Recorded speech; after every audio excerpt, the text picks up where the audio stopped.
एक पिता की दर्द भरी कहानी। ये बुढ़ापा आज नहीं तो कल सब पर आएगा, लेकिन कुछ लोग शायद भूल जाते हैं। एक गांव में बहुत ही खुशहाल परिवार रहता था। उसमें एक बूढ़ा आदमी भी था। बूढ़ा व्यक्ति अपने बेटे और बहू के साथ रहता था। परिवार सुखी संपन्न था। किसी तरह की कोई परेशानी नहीं थी। बूढ़ा बाप जो किसी समय अच्छा खासा नौजवान था, बट आज बुढ़ापे से हार गया था। चलते समय लड़खड़ाता था। लाठी की जरूरत पड़ने लगी थी। चेहरा झुर्रियों से भर चुका था। बस अपना जीवन किसी तरह व्यतीत कर रहा था। घर में एक चीज अच्छी थी कि शाम को खाना खाते समय पूरा परिवार एक साथ बैठकर खाना खाता था। एक दिन ऐसे ही शाम को सब सारे लोग खाना खाने बैठे। बेटा ऑफिस से आया था। भूख ज़्यादा थी सो जल्दी से खाना खाने बैठ गया और साथ में बहू और एक बेटा भी खाने लगे।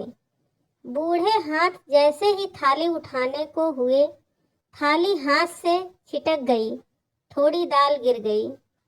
बहू बेटे ने घृणा दृष्टि से पिता को देखा और फिर से अपना खाने में लग गए। बूढ़े पिता ने जैसे ही अपने हिलते हाथों से खाना खाना शुरू किया तो खाना कभी कपड़ों पे गिरता, कभी जमीन पर। बहू चिढ़ते हुए कहा, हे राम, कितनी गंदी तरह से खाते हैं। मन करता है इनकी थाली किसी अलग कोने में लगवा दें। बेटे ने भी ऐसे सिर हिलाया जैसे पत्नी की बात से सहमत हो। बेटा यह सब मासूमियत से देख रहा था। अगले दिन पिता की थाली उस टेबल से हटाकर एक कोने में लगवा दी गई। पिता की डबडबाती आंखें सब कुछ देखते हुए भी कुछ बोल नहीं पा रही थी। बूढ़ा पिता जब रोज की तरह खाना खाने लगा, खाना कभी इधर गिरता कभी उधर। छोटा बच्चा अपना खाना छोड़कर लगातार अपने दादा की तरफ देख रहा था। माँ ने पूछा, क्या हुआ बेटे, तुम दादाजी की तरफ क्या देख रहे हो? खाना क्यों नहीं खा रहे? बच्चा बड़ी मासूमियत से बोला, माँ, मैं सीख रहा हूँ कि वृद्धों के साथ कैसा व्यवहार करना चाहिए। जब मैं बड़ा हो जाऊंगा और आप लोग बूढ़े हो जाओगे तो मैं भी आपको इसी तरह कोने में खाना खिलाया करूँगा। बच्चे के मुंह से ऐसा सुनते ही बेटे और बहू दोनों कांप उठे। शायद बच्चे की बात उनके मन में बैठ गई थी, बिकॉज बच्चा ने मासूमियत के साथ एक बहुत बड़ा सबक दोनों लोगों को दिया था।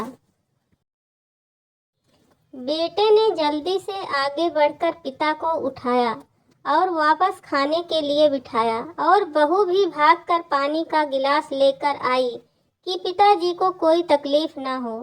हमें कभी भी अपने बूढ़े माँ बाप के साथ दुर्व्यवहार नहीं करना चाहिए, क्योंकि हम भी कभी बूढ़े होंगे। एक दिन ऐसा हमारे साथ भी आ सकता है। यह कहानी छोटी थी पर सीख बहुत बड़ी थी।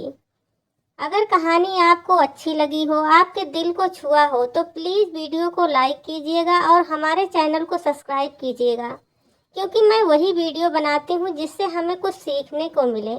कहानी पढ़ने के लिए आप सबका दिल से धन्यवाद।